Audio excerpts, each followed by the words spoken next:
శుద్ధనామకు వందనాలు. Praise lord అండి. కొద్దిసేపు దేవుని వాక్యం ధ్యానించుకుందాము. దానికన్నా ముందుగా ప్రార్థించుకుందాం. పరిశుద్ధమైన ప్రేమగల తండ్రి, జయంగల దేవ, నాయన పరమందు ఆసీనుడా, నీకు వందనాలు చెల్లిస్తున్నాం. నీ పవిత్రమైన నామాన్ని, నీ అమూల్యమైన నామాన్ని బట్టి నీ ప్రభా లెక్కలేని స్తుతులు స్తోత్రం చెల్లిస్తున్నాం.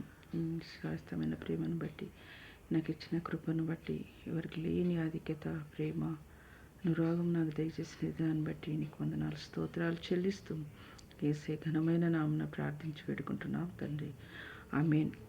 దేవుని మాటలు యోబు గ్రంథంలో 8వ అధ్యాయం 22వ వచనం.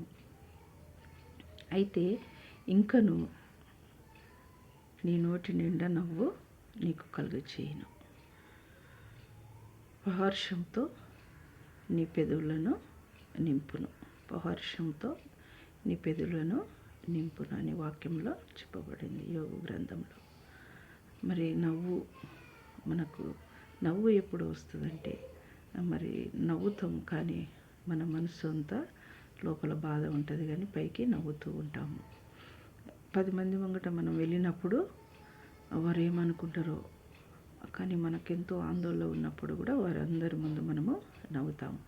కానీ మన మనసులో ఎంతో బాధ, వేదన, దుఃఖము మనకుంటుంది, కానీ మనము నవ్వుతాము. దేవుడు మనకు నవ్వునిచ్చినాడు, కానీ ఎప్పుడు దేవునిలో మనము సంతోషంగా, ఆనందంగా మనం నవ్వుతూ ఉండాలి.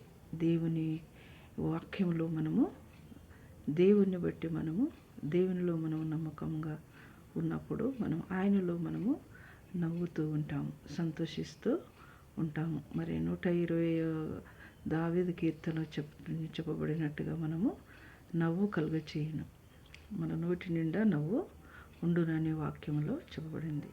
మరి ఎప్పుడు మన నోటిలో నుండి నవ్వు, సంతోషము, ఆనందంతో మనం ఉండాలని మరి యోబు గ్రంథంలో 8:22వ వచనంలో చెప్పబడుచున్నట్టుగా మనము మరి దేవుని గర్భం ఇయ్యనప్పుడు 90 సంవత్సరాలు శారకు ఉన్నప్పుడు ఆమె నవ్వినది, ఆమె నవ్వినట్టుగా నవ్వనేలా అని వాక్యంలో ఉన్నది. ఆమె కూడా నవ్వినట్లుగా మనం చూస్తున్నాము.